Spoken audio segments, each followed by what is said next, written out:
Brothers and sisters, those who are listening, speaking, reading, writing English literature, language and grammar, especially our those candidates, those who are studying English literature.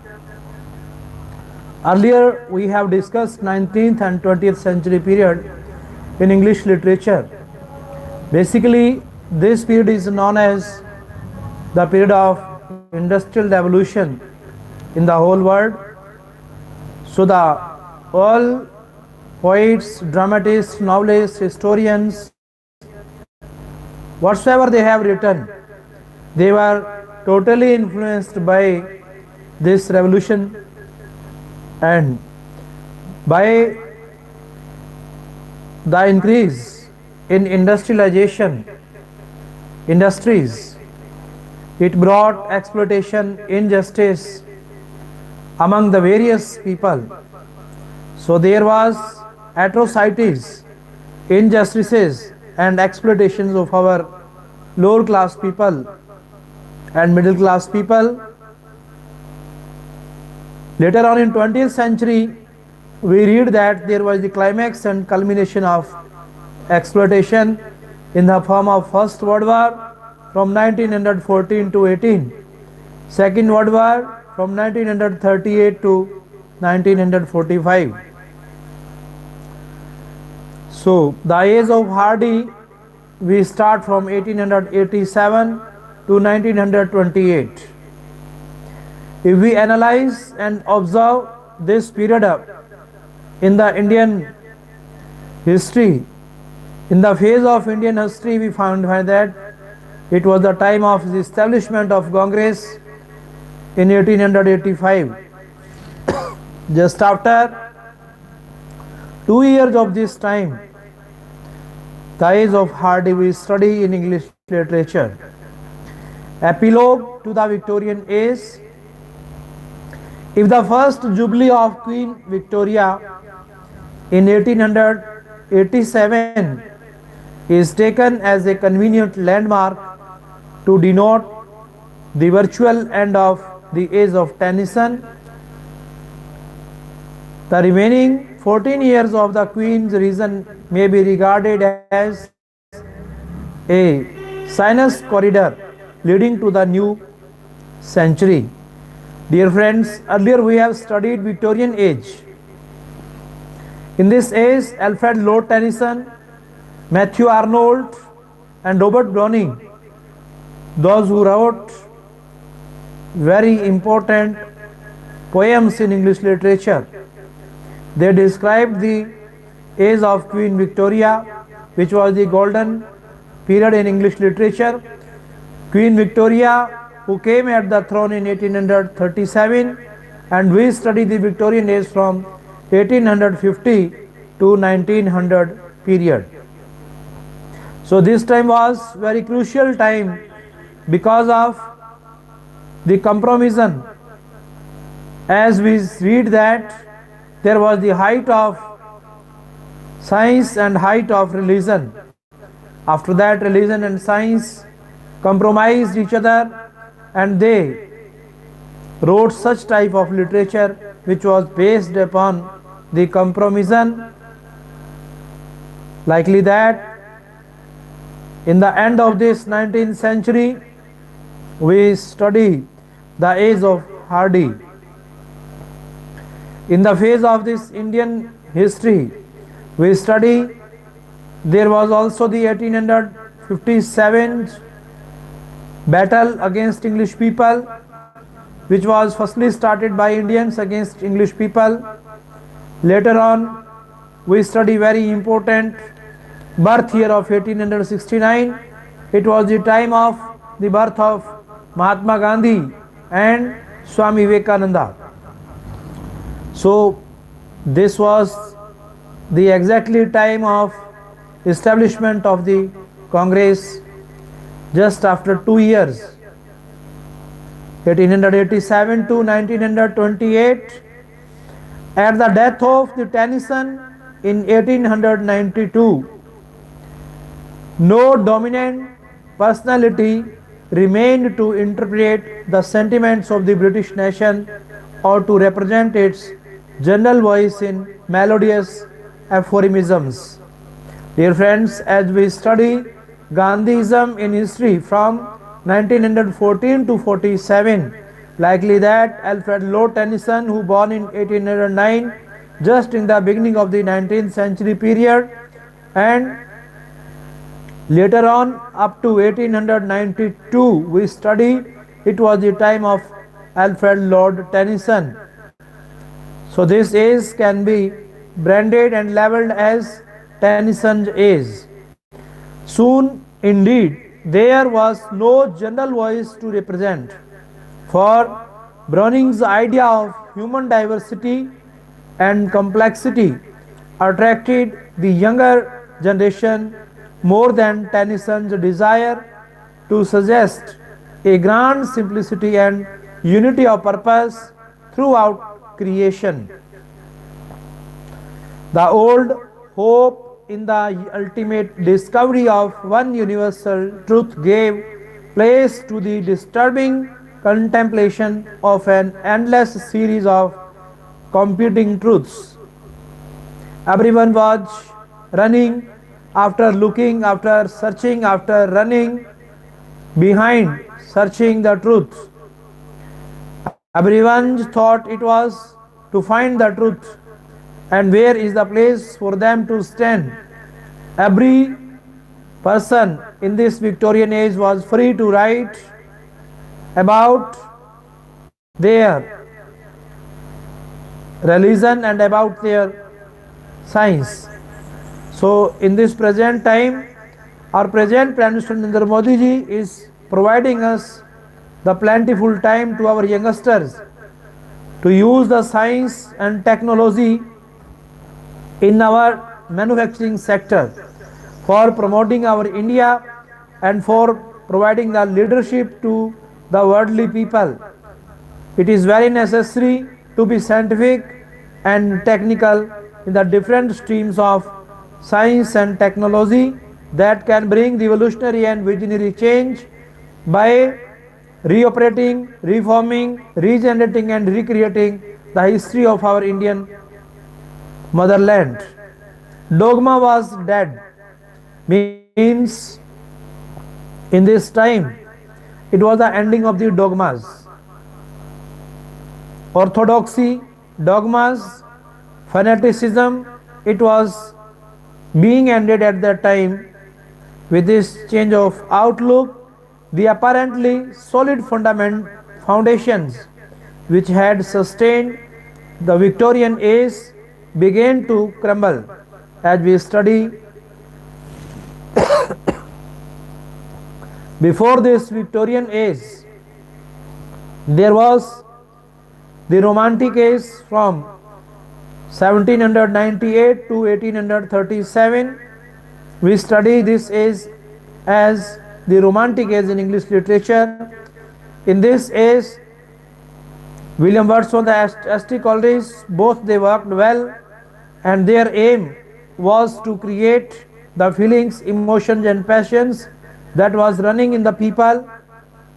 Later on in this time, we study when there were some personalities, Copernicus and Galileo, those who invented and innovated some theories and some tools that were against the biblical teachings, against the Bible. They invented and researched. So there was some sort of conflict for some time, but later on they compromised each other, because science, that is the subject of mind, and religion, that is the subject of heart. Ultimately heart and mind, both they collaborated each other, and they started writing in this age in the end of this 19th century. So it is rightly said that dogma was dead. With this change of outlook, the apparently solid foundations which had sustained the Victorian age began to crumble, and the cause lay as much in certain defects in 19th century popular idealism as in the impatience of the new generation. The splendor of the Victorian achievement was such that it is heightened, not dimmed, by stripping away whatever served only to add a meretricious glitter through the scientists and the inventors. The bounds of thought and speculation and of man's control over nature were vastly extended in the Victorian age. But this enlarged bred in a large and influential section of Victorian people a dangerous sense of self-sovereignty and illimitable attainment.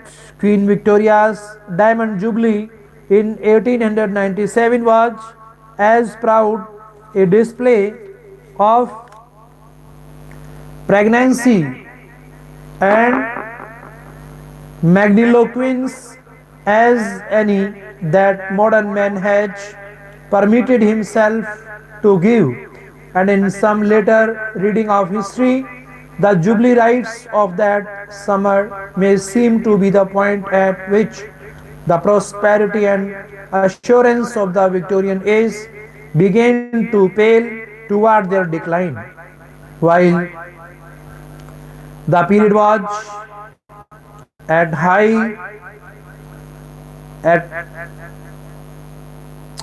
noon, second only to the Elizabethan age. Dear friends, as we study in 14th, 15th and 16th century period, it was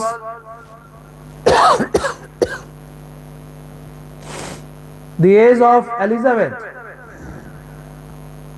that we study in the form of starters, beginners, initiators in the different fields of agriculture, industry, communication, and there were so many fields at that time. But very initially we study that there was the birth of Shri Guru Nanak Dev Ji Maharaj in 1469. Then we study there was the discovery of India.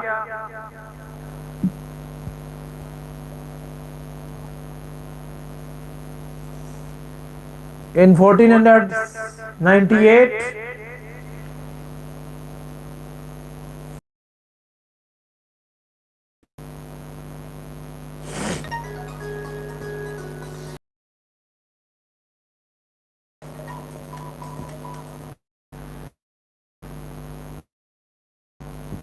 admirable and appreciable.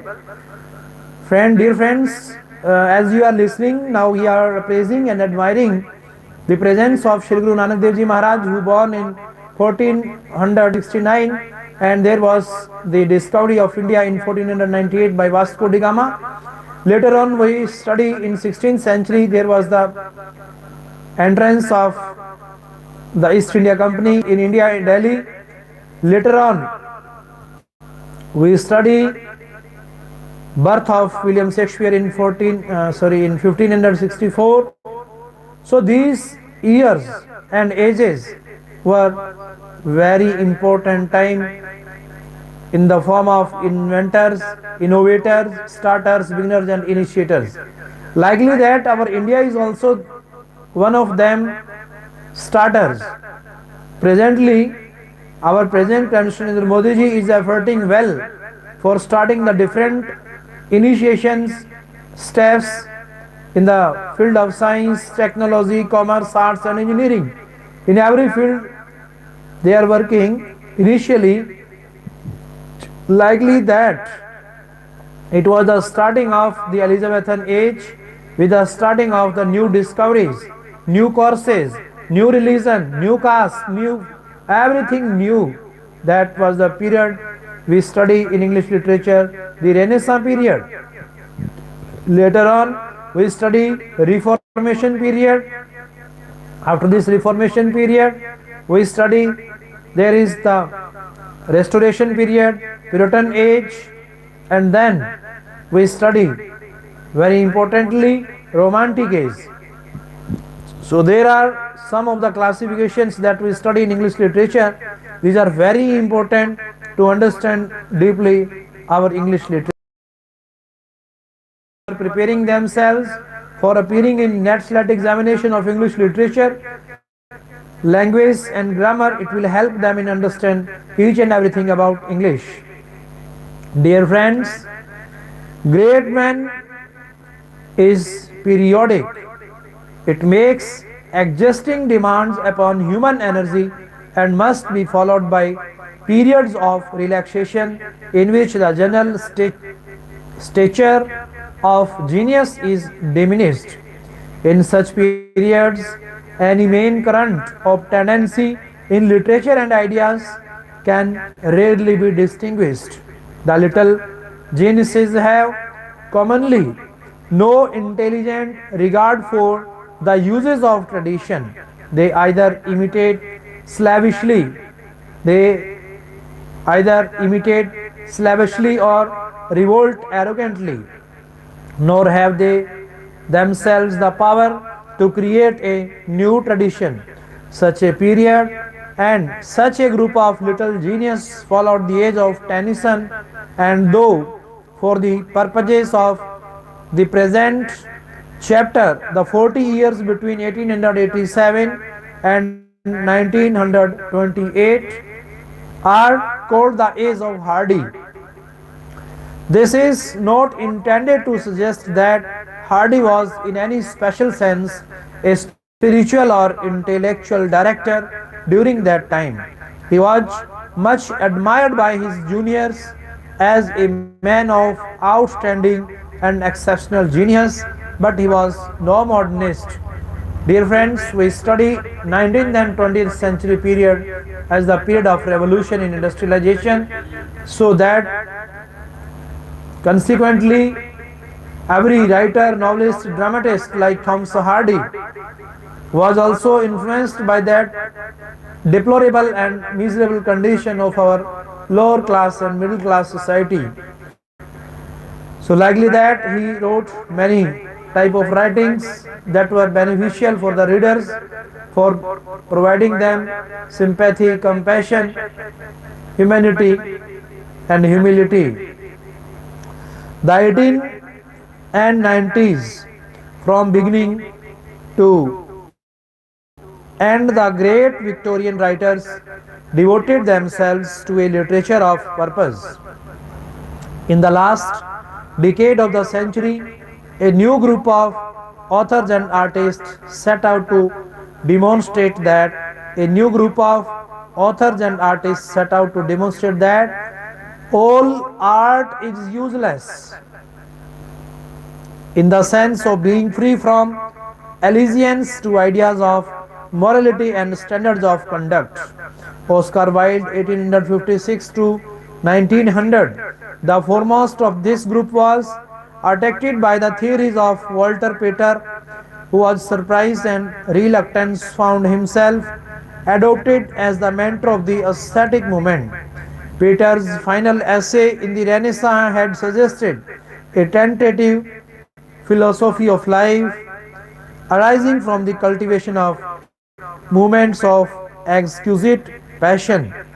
The service of philosophy and of religion and culture as well to the human spirit is to startle it into a sharp and eager observation.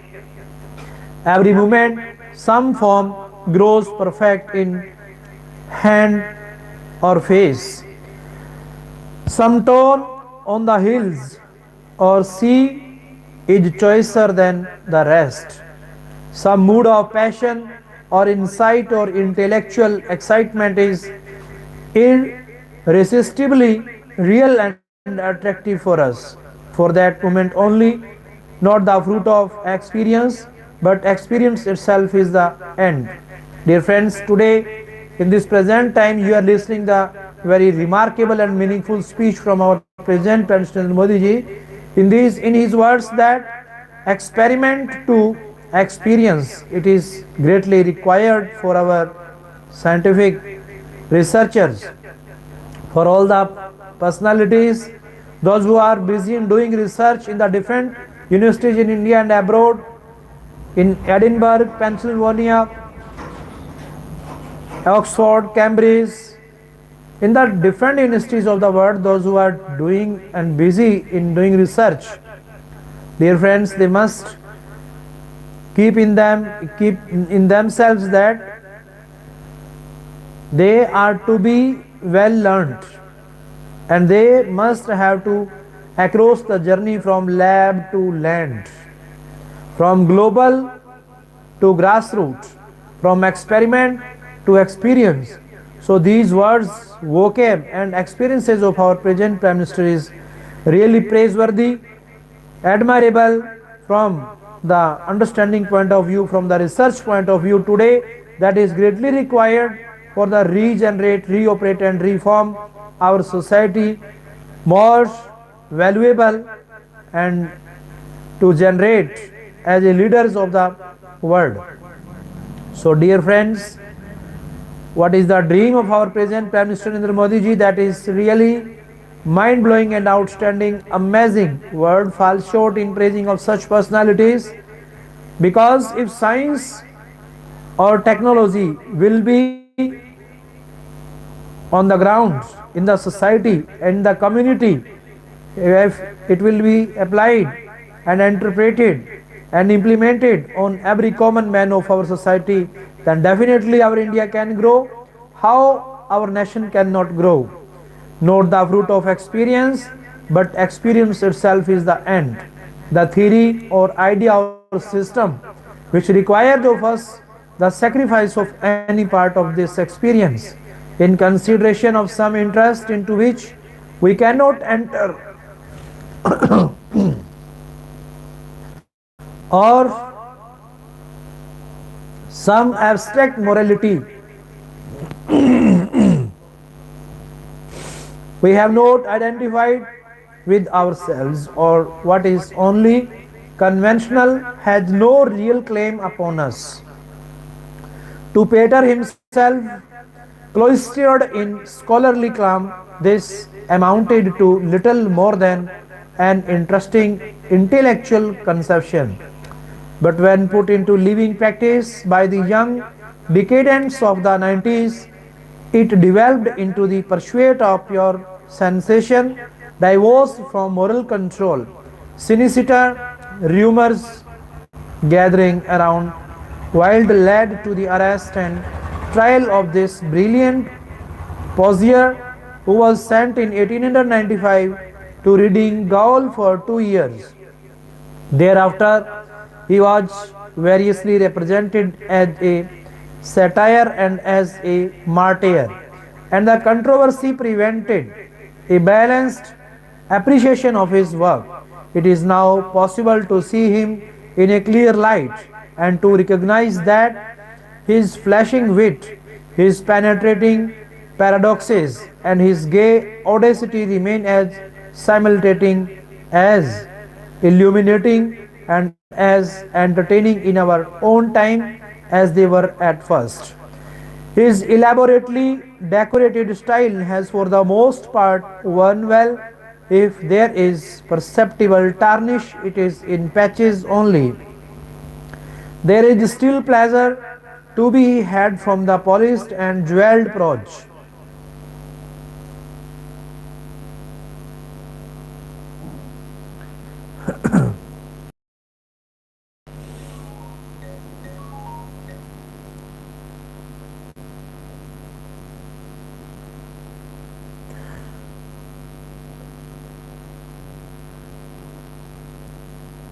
Jeweled prose of intentions, a series of dialogues on literature and the arts, with poison and mask, subjects with which the decadents absurdly considered it almost an obligation to be familiar.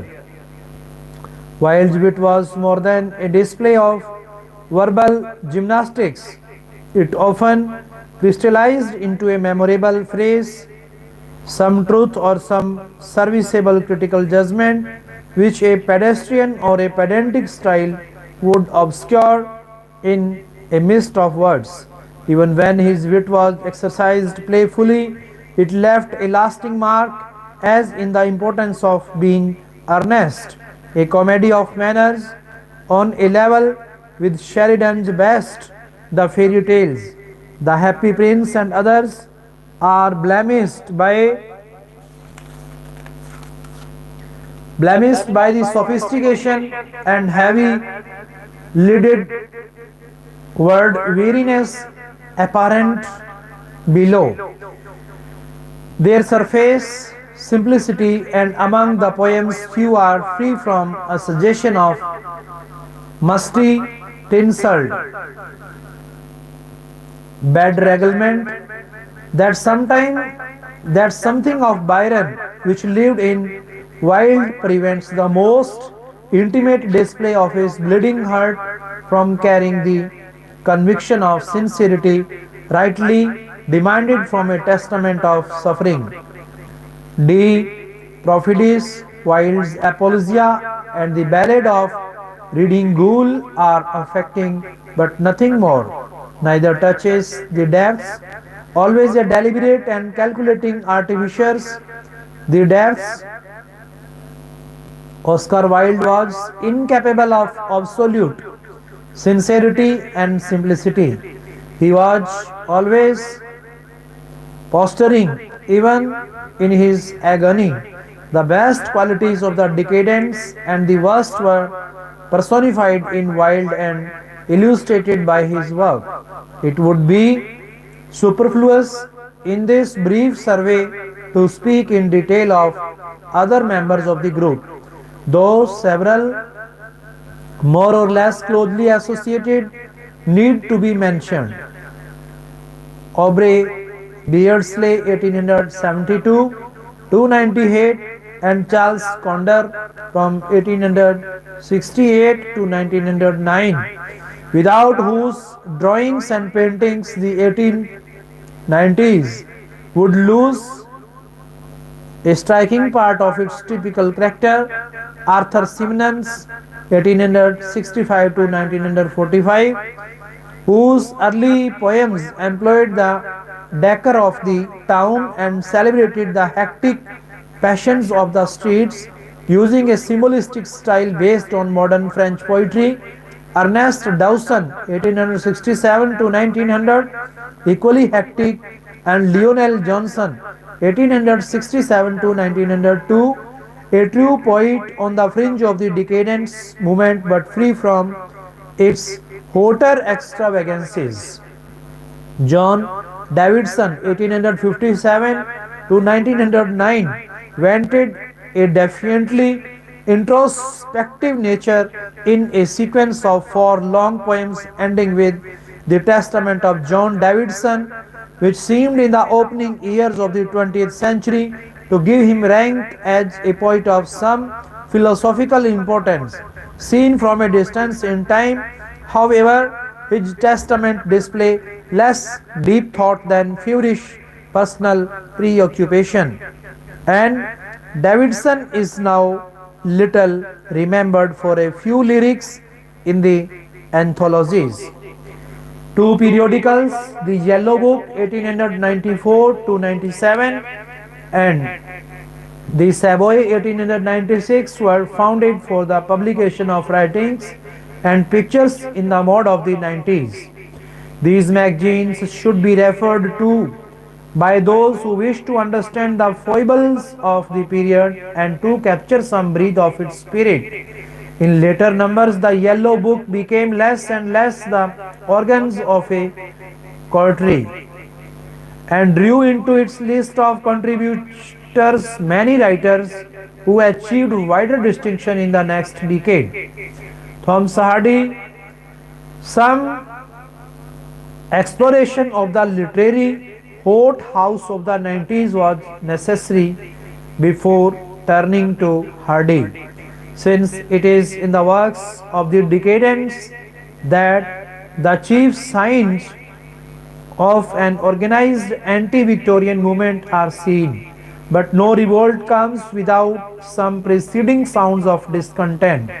As early as the 60s, certain cherished Victorian ideals were being challenged here and there.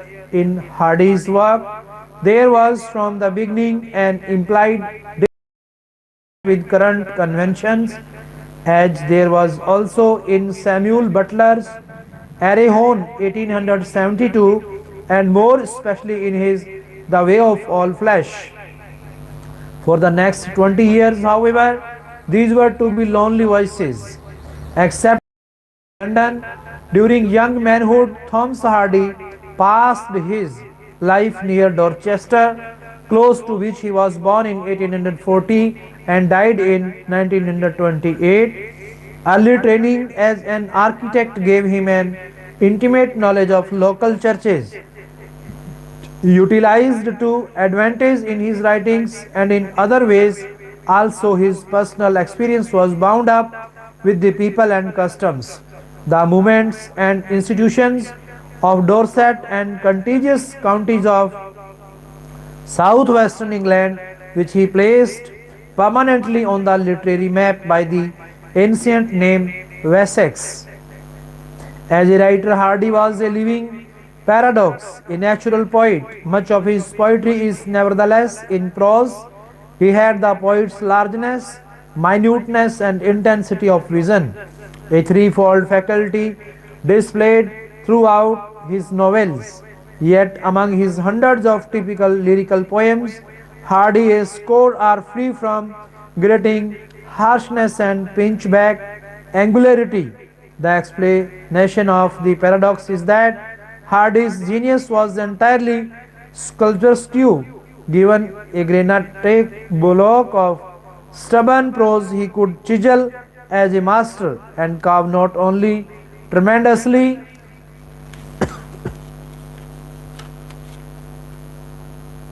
tremendously impressive figures groups, but also vast sculptured landscapes with all the varied detail of nature, even to a filigree of bare branches against the sunset.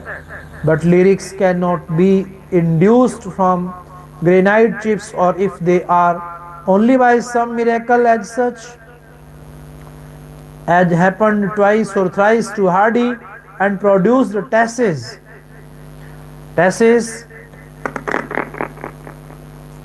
lament, whether and in time of the breaking of the nations.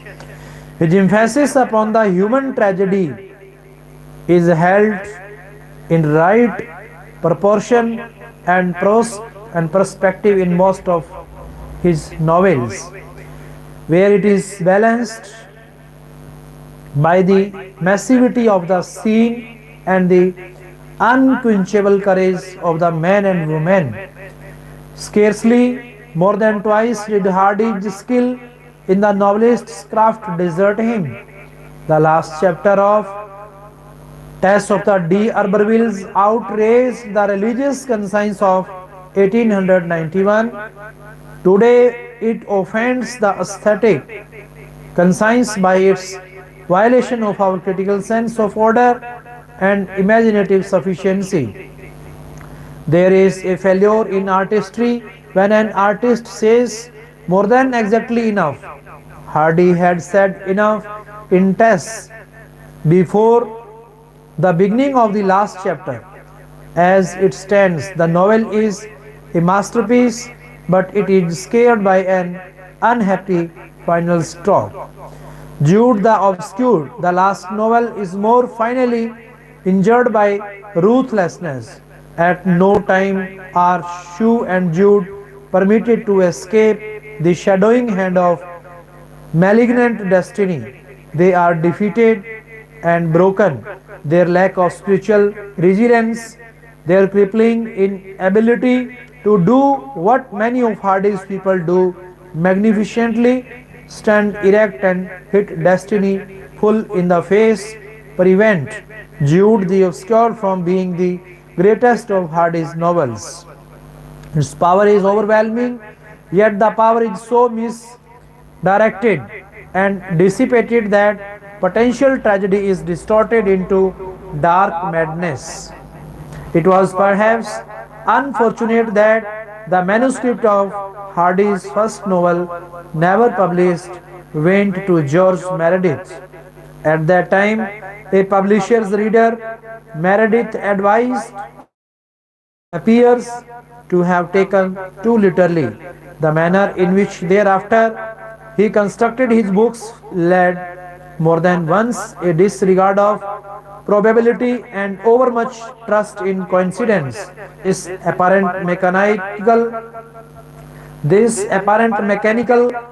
contrivance would have debased Hardy's novels to the level of third-rate journey work if his ability in other branches of the craft had been less extraordinary than it was. Many of his characters, both major and minor, are created with the fullness, vigor, and assurance of a Shakespeare or a Dickens, while his power to suggest immensity of place was unique, whether it is the Dow vastness of Agdon Heath in the return of the native, the luscious ripeness of Blackmoor, Vale in Tass, or the tree-girt solitude of the woodlanders. Hardy's places are fully as memorable as his people. On Agdon, indeed, the man and woman are pygmies.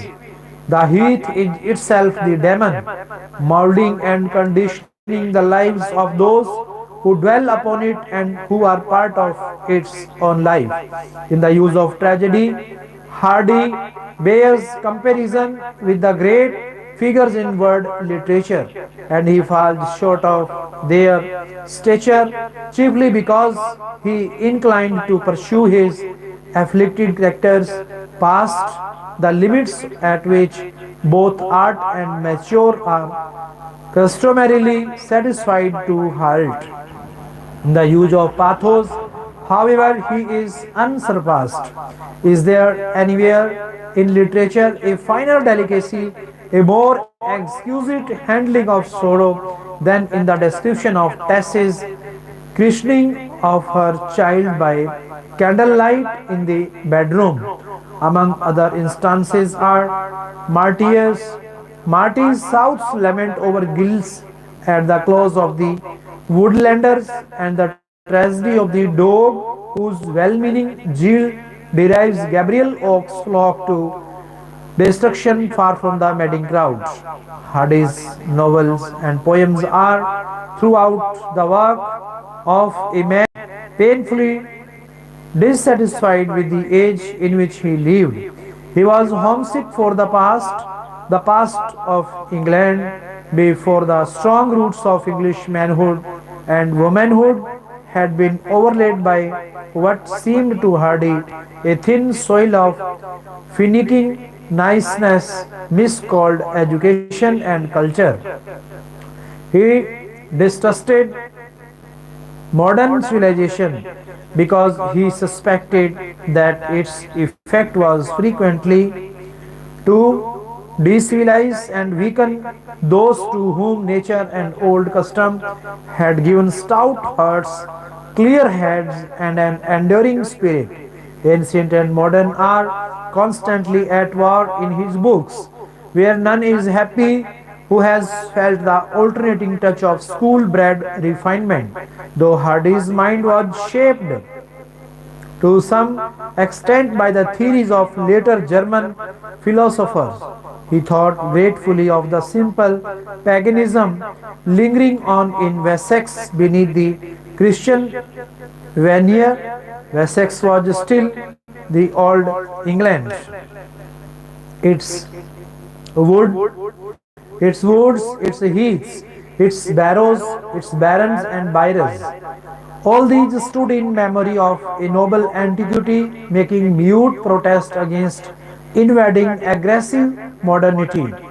What Wessex meant to Hardy and its significance as a symbol in relation to his whole work is indicated at the opening of the Return of the Native, in a chapter which is among the supreme achievements in English prose.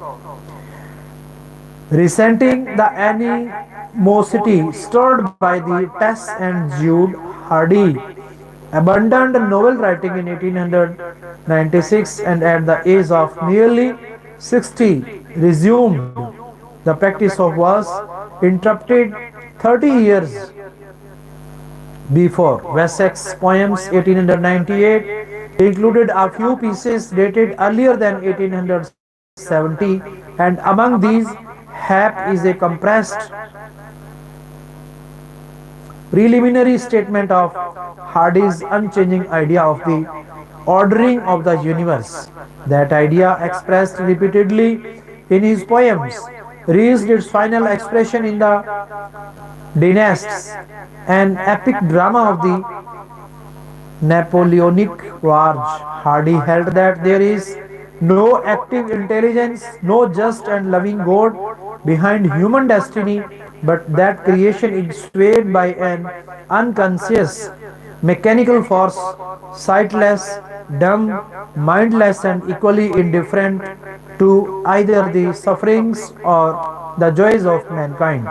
Not until the last page of the Dynasties is any hope offered of possible release from the fell clutch of circumstance, and then only a faint suggestion that at some unguise, unguessable future moment, consciousness may begin to stir in the blind and senseless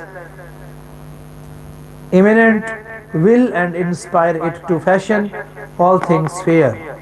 The Dynasts is Hardy's most extensive work and one of the greatest creations in literature. For this vast epic drama, two traditional forms were adapted and combined, and from their union, Hardy produced a new and original form. The epic is found to the modern genius, and what would have been extended passages of narrative verse in a traditional epic are here abbreviated into vivid stage directions to fill the spaces between the scenes of the spoken drama. The Dynasts is a masterly example of Hardy's genius in the organization and control of literal material. It was an outstanding feat to secure balance, order, proportion, and perspective in handling hundreds of characters, a time period of 15 years, and a scenic range covering practically the whole of Europe. All the historical personages are introduced, and as well the common people who bore the chief part of the suffering caused by the clash of dynasties. Hardy's pity for all suffering creatures was terribly acute. He himself agonized in the agony of others, and he was never able to cultivate that protective skin of semi-apologetic callousness by which the majority insulate themselves against a torturing participation in the world's sum of misery. Dear friends, may God bless all of us. Good evening to all of you, dear scholars and learners, those who are entertaining, participating, and providing their most valuable time. May God bless all of us. Sweet dreams. Those who are going at the bed, good night to all of you.